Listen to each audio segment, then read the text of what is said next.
Membahasnya lebih lanjut, kita sudah terhubung bersama dengan juru bicara Kementerian Agama, Ana Hasbi. Selamat sore, Mbak Ana. Selamat sore Mbak Soza, apa kabar? Baik, Mbak Ana bisa disampaikan kepada kami, Mbak, terkait dengan persoalan jemaah haji yang dilarang menggunakan visa non-haji untuk berhaji kali ini. Seperti apa sebenarnya duduk perkaranya, Mbak? Ya, oke. Jadi ini sebetulnya peraturan dari Kementerian Saudi, dari pemerintah Saudi. Ya, jadi beberapa pekan yang lalu Menteri Rabi'ah Taufik, itu Menteri Haji dan Umrohnya Arab Saudi, berkunjung ke sini untuk mensosialisasikan peraturan barunya. Itu memang sebetulnya kalau kita lihat dari dulu itu, selama musim haji itu memang hanya visa haji yang boleh masuk ke Mekah, gitu. Ya, cuma tahun ini memang akan diperketat gitu. Itu menurut informasi dari pemerintah Saudi. Nah, pemerintah Saudi melalui pertemuan kemarin meminta agar Kementerian Agama ikut menyosialisasikan peraturan baru ini karena sanksinya itu tidak main-main, gitu ya.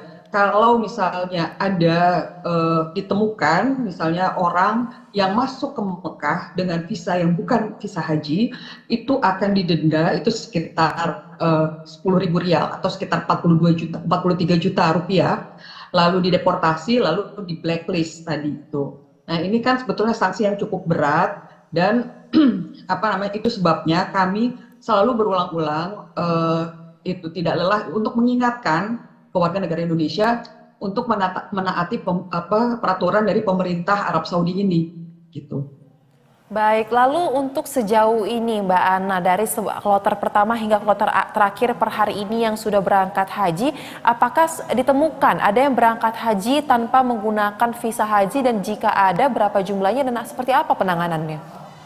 Oke, kalau yang berhaji melalui haji reguler itu sudah pasti dia memakai visa haji resmi, gitu. Karena dia kan mendaftar lewat bank-bank resmi, gitu ya, mendaftar lewat saluran-saluran resmi dan dikoordinir oleh pemerintah Indonesia.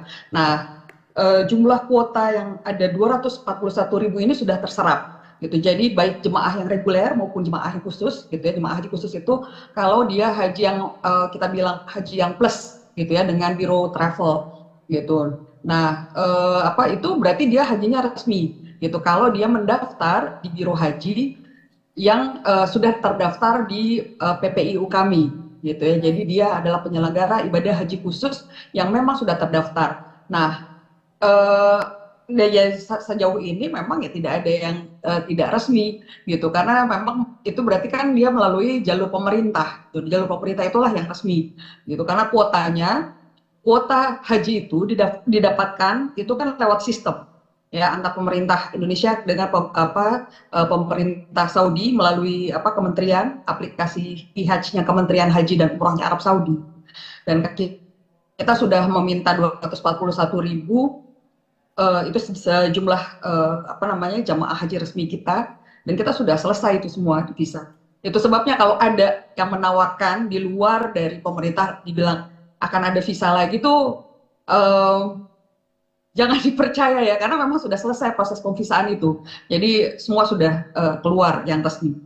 Baik, Gitu. berarti sekarang persoalannya adalah seperti yang dilaporkan oleh pemerintah Arab Saudi, ada WNI yang berangkat umroh beberapa waktu lalu tetapi sampai dengan saat ini belum pulang. Nah, langkah dari Kementerian Agama ini seperti apa, Mbak, untuk dapat menyisir mereka yang belum pulang? Siapa tahu di antara mereka ini ada yang ingin memanfaatkan momen bisa sekalian haji, padahal visanya berbeda. Jadi yang perlu dijelaskan di sini, tidak semuanya warga negara tadi yang disebutkan itu memang ke Arab Saudi saat itu dengan visa umroh. Bisa saja dia menggunakan visa-visa lainnya, gitu, yang tidak tercatat, gitu kan, karena kita tidak tahu mereka masuk dari mana. Nah, sekarang ini yang sedang kami lakukan, kami sedang merekap data, karena kami punya data kan, ada berapa biro travel yang mengapply meminta visa lewat kita, visa umroh, gitu, sehingga kita tahu berapa jumlah jamaah yang akan berangkat lewat jalur resmi, lalu berapa yang pulang. Nah, saat ini kami sedang dalam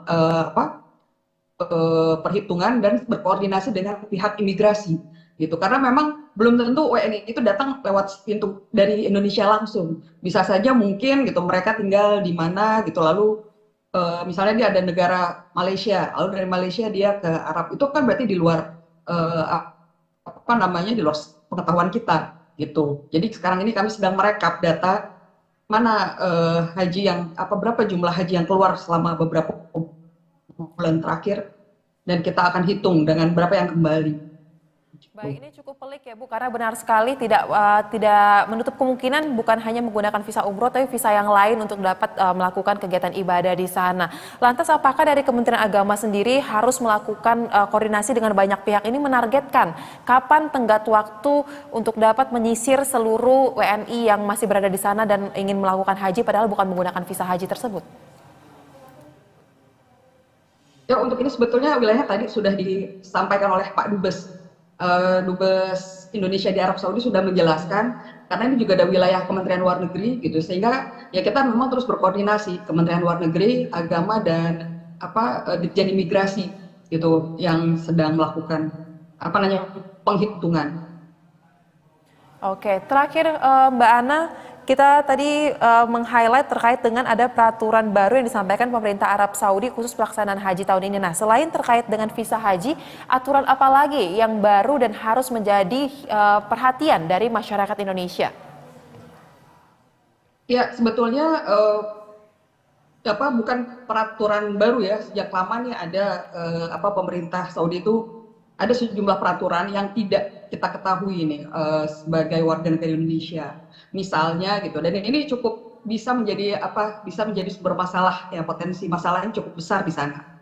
Yaitu seringkali misalnya jemaah itu membawa jimat atau pajah. Nah, ini dilarang keras di sana. Jadi ada beberapa kali gitu jemaah ditemukan menggunakan bawa ya, semacam rajah gitu ya.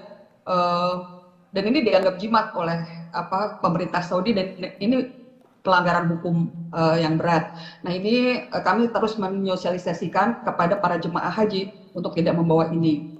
Lalu juga untuk obatan atau jamu-jamuan gitu, itu juga tidak boleh gitu dibawa gitu, karena itu juga bisa ada potensi masalah gitu. Kalau ada obat yang harus dibawa, biasanya ada koordinasi dengan petugas kesehatan, lalu ada keterangan gitu, dan jumlahnya pun ada batasnya. Jadi nggak boleh sembarangan itu. Yang ketiga adalah kebiasaan di sana. Ini juga peraturan yang sebetulnya memang ada aturannya, yaitu kalau misalnya jemaah haji itu atau kita misalnya di jalan sedang menemukan barang yang tanpa pemilik itu, walaupun niat kita baik ingin mengamankan, itu sebaiknya tidak. Sebaiknya kita jangan jangan kita ambil gitu ya. Pokoknya kita biarin aja, biar nanti yang berwenang yang mengambil, yang mengurus, karena itu juga nanti ada sanksi yang berat. Nah, maka itu kami selalu mengingatkan juga ke jemaah supaya menjaga barang-barang pribadinya itu dengan hati-hati gitu. Karena kalau ketinggalan ya, saya juga kita tidak menyarankan untuk misalnya ngambil barang sembarangan gitu ya, itu bisa ada potensi masalah di situ.